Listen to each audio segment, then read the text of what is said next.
Hello students. So, we are meeting again for this session on quantitative techniques for managers. In the first session, we had seen about the importance of operations research, what is the meaning of operations research, the evolution of operations research and its managerial applications also. ये सारी चीज़ें हम लोगों ने देखी थी पिछले session में और आगे अब हम लोग देखेंगे about the first model that we are going to cover under this subject and that is decision theory. Decision theory ये एक बहुत ही इम्पॉर्टेंट आस्पेक्ट है ऑपरेशंस रिसर्च का। पिछले सेशन में एक बात हम लोगों ने की थी कि ओआर की ज़रूरत ही या क्वांटिटेटिव टेक्निक्स की ज़रूरत ही इसलिए पड़ती है क्योंकि हमें डिसीजंस लेना होता है और उनमें मदद करने के लिए ओआर की ज़रूरत पड़ती है। तो ब्रॉडली यू कैन से कि जितना भी सब्जेक्ट ऑपरेशंस रिसर्च का है, जितना भी एरिया क्वांटिटेटिव टेक्निक्स का है, उसमें कुछ भी हम पढ़ रहे हैं, कुछ भी हम कोई भी टूल देख रहे हैं, उन सब का वो सारी चीज़ें डिसीजन थ्योरी के अंदर आ जाती हैं, वो सारी चीज़ें डिसीजन थ्योरी में कवर हो जाती हैं।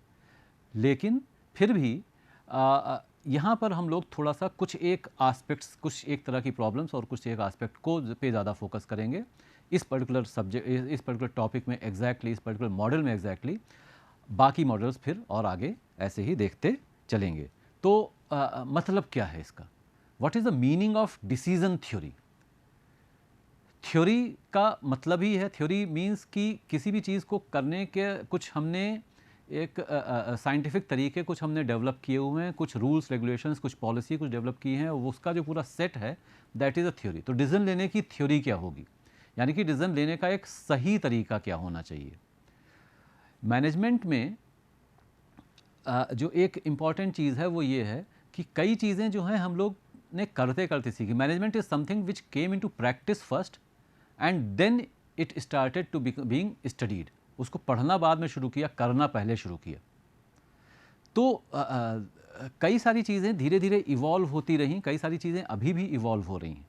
तो डिसीजंस लेते थे, लेकिन डिसीजंस फेल भी होंगे। आप जब भी डिसीजन लेंगे, डिसीजन फेल भी हो सकते हैं, सक्सेसफुल भी हो सकते हैं। ऑब्वियसली डिसीजन लेने में एक बहुत बड़ी प्रॉब्लम तो ये होती है कि डिसीजन कभी भी आप लेंगे तो आपके पास 100% इन्फॉर्मेशन तो होगी ही नहीं, और इसलिए ये एक फैक्टर, एक इम्पॉर्टेंट फैक्टर होता है कभी अक्सर डिसीजन को के फेल होने में। क्योंकि जब आपको पूरी चीज़ मालूम नहीं है, आपको एक प्रॉब्लम दे दी जाए, एक मैथ्स की प्रॉब्लम दे दी जाए और आपसे कहा जाए कि सारे वेरिएबल्स आपको नहीं मालूम है, even then you need to calculate something, you can not do so with certainty at least. लेकिन डिसीजन मेकिंग में यही प्रॉब्लम है कि हमारे पास सारे वेरिएबल्स तो नोन होते नहीं हैं, फिर भी हमें प्रॉब्लम है हमारे सामने और उस प्रॉब्लम को रिजॉल्व तो करना पड़ेगा, वरना आप आगे बढ़ ही नहीं सकते। तो ज़रूरी ये है कि हम जो भी लिमिटेड इन्फॉर्मेशन भी अगर है तो उसको हम यूज़ करके और सही, ज़्यादा से ज़्यादा मैक्सिमम जो भी उस सिचुएशन में सही डिसीजन हो सकता है, ऑप्टिमम डिसीजन हो सकता है, उसको हम लें और उसको इम्प्लीमेंट करें। तो एक ये सारी चीज़ें देख करते करते फिर एक सिस्टम डेवलप हुआ है धीरे धीरे कि किस तरीके से हमें आगे बढ़ना चाहिए, और ये हम कह सकते हैं दिस इज डिसीजन थ्योरी। तो the managerial activity includes broadly 4 phases: planning, organising, directing and controlling. ये 4 चीज़ें हम लोग ब्रॉडली कहते हैं। कभी कभी इसी को थोड़ा सा सेग्रीगेट करके कुछ और फंक्शंस आ जाते हैं, कुछ बढ़ भी जाते हैं ब्रॉडली, लेकिन हम कह सकते हैं कि ये 4 चीज़ें ही होती हैं। प्रिंसिपल्स ऑफ मैनेजमेंट में ये 4 चीज़ें हम लोग देखते हैं। तो in performing all of these activities या any of these activities, the management has to face several such situations where they have to make a choice of the best among a number of alternative courses of action, और यही है decision making. This choice making is technically termed as decision making. Decision पिछले session में भी हम लोगों ने बात की थी, लेने की ज़रूरत ही पड़ेगी तब डिसीजन जब आपके पास एक से ज़्यादा रास्ते हों। आपको सुबह उठ करके, अभी मे बी सारे कॉलेजेस कभी कुछ खुले हैं, कुछ कम फंक्शनैलिटी के साथ खुले हैं, लेकिन सुबह उठ करके कॉलेज जाना है, ये एक आपको अब अक्सर स्टूडेंट डिसीजन भी ले सकता है सुबह उठें, आज जाएं कि ना जाएं। तो जब ऑप्शन होगा तो आप ऐसा चूज़ कर सकते हैं, आज कॉलेज जाएं, घर पे बैठ के पढ़ाई करें, कहीं और चले जाएं, कुछ और एंजॉय करें, कैसे भी करें। तो ये अलग चीज़ ऐसे ही हो सकती। लेकिन अब किसी दिन आपकी सुबह आपको जाना है, एग्ज़ाम है, सेमेस्टर एग्ज़ाम्स हैं, तो अब आपके पास चॉइस है ही नहीं। तो चॉइस नहीं है तो डिसीजन भी नहीं लेना, You need not to decide anything. तो you have to take decisions only when there are several options, at least 2 options available कि ये किया जाए या ये किया जाए. चॉइस नहीं होगा तो कोई डिसीजन लेने की बात ही नहीं. और मैनेजर्स को ऑर्गेनाइजेशंस में हमेशा इस तरह की चॉइसेस फेस करनी पड़ती हैं और डिसीजंस लेने पड़ते हैं. तो चाहे प्लान करना हो तो प्लान कैसे करेंगे, चाहे ऑर्गेनाइज करना हो उसमें, चाहे डायरेक्ट करना हो वहाँ पर, और चाहे कंट्रोलिंग हो, हर केस में डिसीज़न लेना ही होगा कि 2 ऑप्शन हैं, 4 ऑप्शन हैं, इसमें से कौन सा काम किया जाए. तो कई सारी ऐसी सिचुएशंस होंगी जबकि बेस्ट कौन सा है या optimum. We will be again and again using this term in this subject, optimum. Which is the optimum alternative which we should select, which is the alternative which will lead to the optimum solution, which will lead to the optimum outcome. ये हमको देखना है. और इसमें हमें operations research in general, decision theory in particular मदद करता है. कैसे हम डिफाइन कर सकते हैं? Decision theory is a process which results in the selection from a set of alternative courses of action, that course of action which is considered to meet the objectives of the decision problem. जो भी problem है उसके objective क्या हैं, वो कैसे meet out होंगे, more satisfactorily than any other as judged by obviously the decision maker. तो डिसीजन थ्योरी जो है ये क्वांटिटेटिवली हमेशा इम्प्लीमेंट किया जाएगा ये ज़रूरी नहीं है.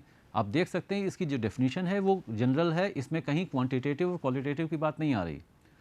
तो कई alternative courses of action available हैं. कौन सा यहाँ पर इम्प्लीमेंट किया जाए, कौन सा ऐसा अल्टरनेटिव कोर्स ऑफ एक्शन है जो प्रॉब्लम है उस प्रॉब्लम का हल, सबसे अच्छा हल कौन सा ऑप्शन देगा, ये हमको जज करना है. हम डिसीजन मेकर हैं तो हमें जज करना है. अब ये जजमेंट के लिए प्रोसेस क्या होगा ये डिसीजन थ्योरी से हमको पता चलता है. तो कैसे हम जज करेंगे? सिक्का उछाल के जज कर सकते हैं, और या फिर कुछ इन्फॉर्मेशन जो अवेलेबल है उसको असेस करके जज कर सकते हैं. असेस करके करेंगे तो दैट इज़ डिसीजन थ्योरी. तो कहाँ कहाँ कैसे कैसे हम लोग इसको अप्लाई करते हैं, this is an important aspect.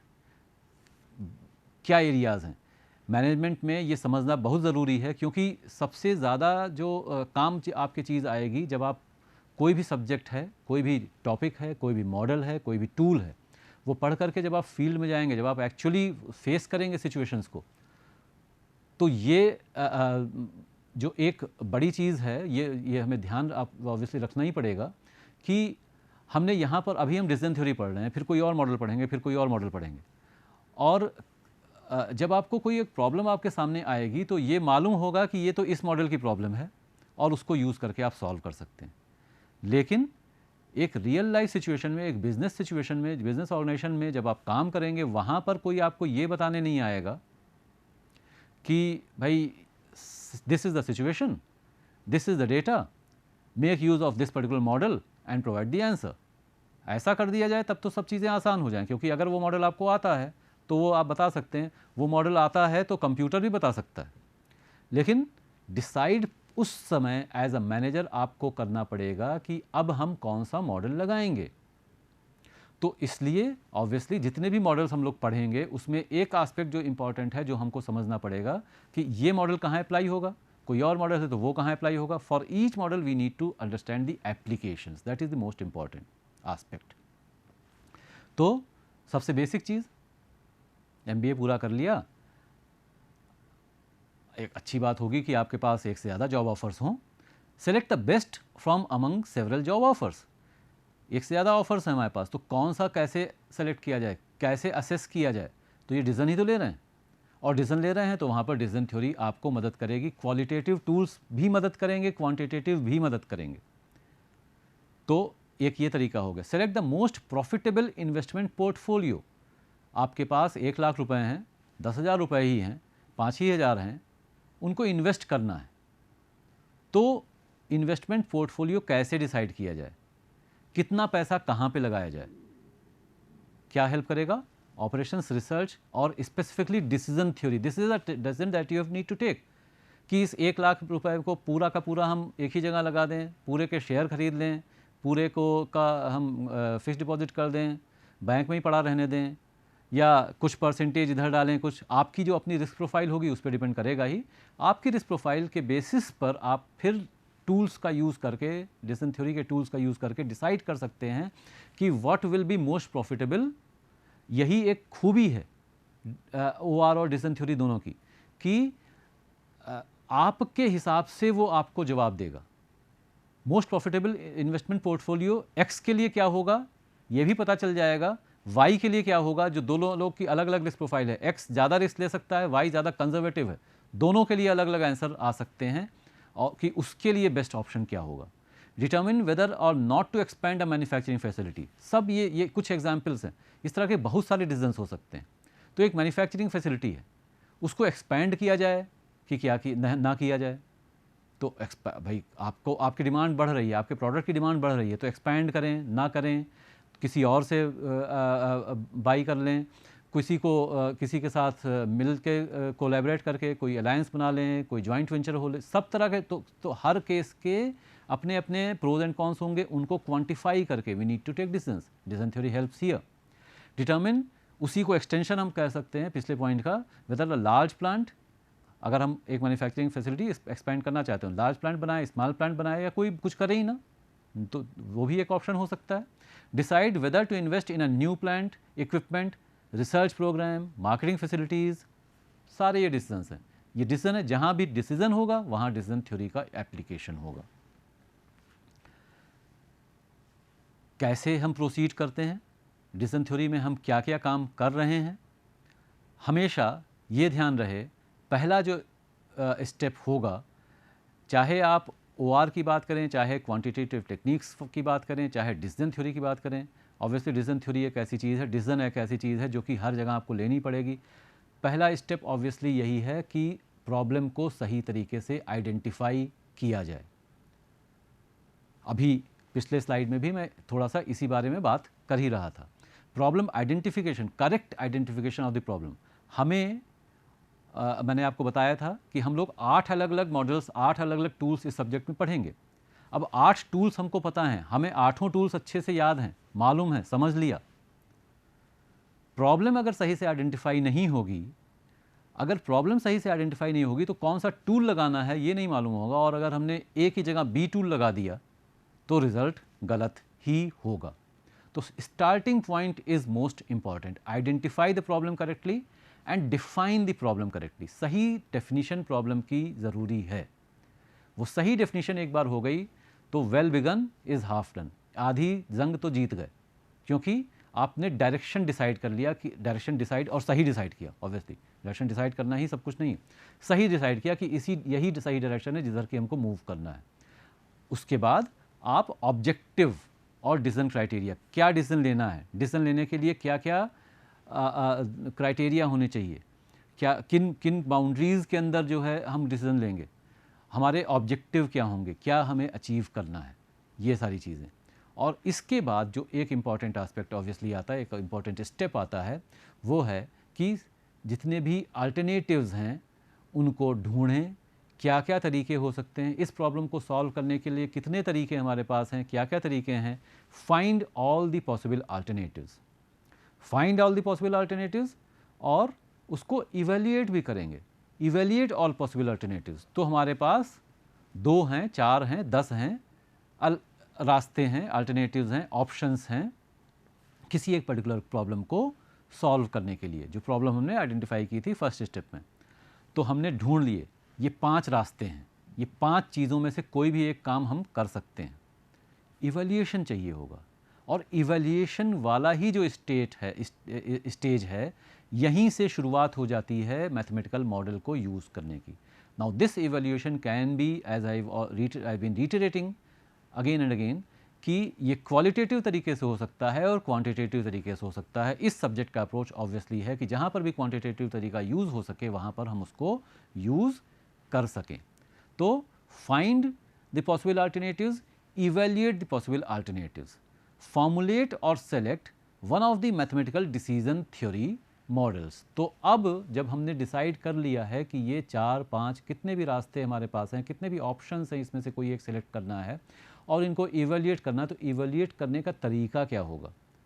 तो हम डिसाइड करेंगे कि डिसीजन थ्योरी यूज़ करना है, डिसीजन थ्योरी का कौन सा टूल यूज़ करना है, तो one of the mathematical decision theory models need to be selected और फिर जो पर्टिकुलर हमारी प्रॉब्लम है उसको कस्टमाइज तरीके से हम वहाँ पर फॉर्मुलेट करेंगे। फॉर्मुलेट करने का एक छोटा सा, बहुत ही छोटा सा एग्जाम्पल लेते हैं। Formulation is very important, formulation is very important in operation research, और यही एक काम है जो कि जिसको करने के लिए मशीन आपको कभी रिप्लेस नहीं कर सकती। ऑपरेशन रिसर्च एक ऐसा सब्जेक्ट है, कोई भी क्वांटिटेटिव टेक्निक्स हम यूज़ करते हो वहाँ पर क्या होगा कि दो स्टेप में, पहले तो आप डिसाइड करेंगे कि कौन सा मॉडल यूज़ करना है, कैसे यूज़ करना है, और प्रॉब्लम को एक स्ट्रक्चर्ड फॉर्म में लेकर के आएंगे। स्ट्रक्चर्ड फॉर्म में लेकर के आने के बाद उसको सॉल्व करना होगा। सॉल्व करने के लिए you can have computer programs, computer program होगा, आप खुद सॉल्व कर लें या फिर कंप्यूटर प्रोग्राम्स का यूज़ कर सकते हैं, दोनों ही ऑप्शंस अवेलेबल हैं। कई सारी प्रॉब्लम्स अक्सर बिजनेस सिचुएशंस में आपको इतनी बड़ी प्रॉब्लम्स मिलेंगी कि मैन्युअली सॉल्व करना ही इम्पॉसिबल नहीं तो इम्प्रॉबेबल या अनमैनेजेबल बोल सकते हैं। लंबी लंबी प्रॉब्लम्स होंगी, तो होगा क्या, करेंगे क्या, वहाँ पर the computer software packages several are available, वो हमारे काम आते हैं। लेकिन ऐसा कोई सॉफ्टवेयर नहीं है जो कि आपको प्रॉब्लम फॉर्मुलेट करके दे दे। मतलब क्या है, बहुत ही छोटा सा एग्जाम्पल, एक छोटा बच्चा बाजार जाता है, 5 रुपए की एक पेंसिल है और उसको 10 पेंसिल खरीदनी है, ये इंफॉर्मेशन दी गई है, कितने पैसे लगेंगे। तो ये जो है ये डेटा है, ये प्रॉब्लम नहीं है, ये डेटा है। अब आप प्रॉब्लम कैसे आइडेंटिफाई करेंगे, अब आपको ये डिसाइड करना है कि यहाँ पर 5 पेंसिल खरीदनी है, 5 रुपए एक पेंसिल की कीमत है और 10 पेंसिल खरीदनी है, तो इन 5 और 10 का करें क्या, आंसर कैसे आएगा, क्या हमें 5 + 10 करना है, क्या हमें 10 - 5 करना है, या 10/5 करना है, या 10 × 5 करना है। जैसे ही ये डिसाइड कर लिया कि यहाँ पर तो क्योंकि 5 रुपए की एक पेंसिल है, 10 पेंसिल खरीदनी है, इसलिए गुणा करना पड़ेगा, मल्टीप्लाई करना पड़ेगा, 5 × 10 is the answer, should give the answer, it is not the answer, it is going to provide you the answer. तो ये फॉर्मुलेशन हो गया। पहली वाली जो वो डेटा था वो या प्रॉब्लम थी, प्रॉब्लम को फॉर्मुलेट आपने इस तरीके से किया। ये काम obviously at a very much larger scale, larger complexity हम लोग OR में फॉर्मुलेशन के लेवल पे करते हैं। तो आपको काफ़ी सारा डेटा दिया होगा और उस डेटा को ऐसे ही एक पर्टिकुलर मॉडल के कॉन्टेक्स्ट में उसको फ्रेम करना होगा। फ्रेम हो गया, अब आप 5 × 10 चाहे खुद कर लें और चाहे कैलकुलेटर से कर लें। तो जब फ्रेम हो गई प्रॉब्लम, फॉर्मुलेट हो गई प्रॉब्लम, तो आप चाहे उसको सॉल्व खुद कर लें चाहे कंप्यूटर से कर लें, लेकिन फॉर्मुलेट तो आप ही को करना होगा। ये प्रॉब्लम जो भी अभी हमने कही बच्चे के बाजार जाके पेंसिल खरीदने की, ये आप कंप्यूटर में टाइप कर देंगे, कंप्यूटर कुछ नहीं बताएगा, कंप्यूटर को आपको बताना पड़ेगा कि भाई 5 × 10 करो। तो ये मतलब है, ये एक इम्पॉर्टेंट, तो वो बताना कौन है, वही मैनेजर का काम है। Conduct a sense, then apply the model and select the best alternative. तो हम उस मॉडल का यूज़ करके और बेस्ट अल्टरनेटिव को हम चूज़ कर सकते हैं। Conduct a sensitivity analysis. Sensitivity analysis के लिए एक दूसरा नाम है post optimality analysis. This is a very important aspect of operation research. मतलब क्या है कि जब हमने एक बार ये real life actually practical situations में ये बहुत होगा कि आपको कुछ डेटा दिया हुआ है और डेटा के बेसिस पर आपने आंसर निकाल लिया, सही आंसर निकाल लिया। अब होता क्या है, ऐसा अक्सर होगा कि डेटा में जो वेरिएबल्स दिए हुए थे उसकी वैल्यूज़ कुछ चेंज हो गई आगे जा करके। तो अगर चेंज हो गई तो प्रॉब्लम तो चेंज हो गई, प्रॉब्लम को दोबारा सॉल्व करें नहीं। OR में ऐसे ऑप्शंस अवेलेबल हैं कि हम ये पता करें कि अगर किसी एक वेरिएबल में थोड़ा कुछ चेंज हो रहा है तो जो सॉल्यूशन है हमारा वो उसके लिए कितना सेंसिटिव है, वो सेंसिटिविटी स्टडी करके हम बिना प्रॉब्लम को रिफ्रेम किए आंसर, मॉडिफाइड आंसर निकाल सकते हैं। तो ये भी एक इंपॉर्टेंट एस्पेक्ट होता है डिसीजन थ्योरी का। Communicate and implement the decision, follow up and feedback. किसी भी डिसीजन के बाद में हमें फीडबैक तो ज़रूरी होगा ही होगा। तो ये सारे स्टेप्स इस तरीके से डिसीजन थ्योरी में कहीं पर भी क्वालिटेटिवली, क्वांटिटेटिवली कहीं पर भी डिसीजन लेना है, ये काम हमको करने ही करने हैं, सभी काम करने हैं। We may be using quantitative tools, we may not be using quantitative tools. Quantitative tools नहीं यूज़ करने के दोनों रीजंस हो सकते हैं, हमें मालूम नहीं है या कहीं पर एप्लीकेबल भी नहीं है, तो भी काम ये सारे करने ही हैं। अब डिसीजन थ्योरी में जो इम्पॉर्टेंट एस्पेक्ट हम लोग को समझना है वो ये है कि डिसीजन लेने के कई सारे अलग अलग तरीके हो सकते हैं, कई सारी अलग अलग सिचुएशंस में भी हो सकती हैं, या जैसा कि यहाँ पे टर्म यूज़ किया रहा है एनवायरनमेंट्स हो सकते हैं जहाँ पर कि ऑपरेट करते हुए आप डिसीज़न ले सकते हैं। और एनवायरनमेंट को हम 3 कैटेगरीज में बांट सकते हैं। ब्रॉडली 2 तो समझ में आती हैं, सर्टेनिटी हो सकती है, अनसर्टेनिटी हो सकती है। सर्टेनिटी का मतलब सीधा सा है कि complete and accurate knowledge of the outcome of each alternative, there is only one outcome for each alternative. हमें पक्के तौर पे पता है कि अगर हम ए करेंगे तो ये आउटकम मिलेगा, अगर हम बी करेंगे तो ये आउटकम मिलेगा।